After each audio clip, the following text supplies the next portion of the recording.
Розібрали PEP-блок. Ось така картина. Тосол затікав, протікав, куди йому хотілося, там він затікав. Всередину. Вон там потік, туди потік. І вон там все окислено.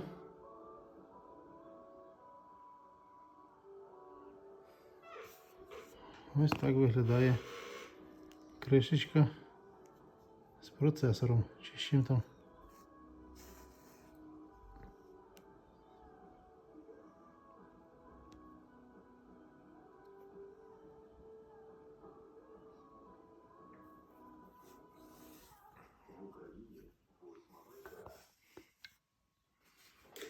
Ось така штука.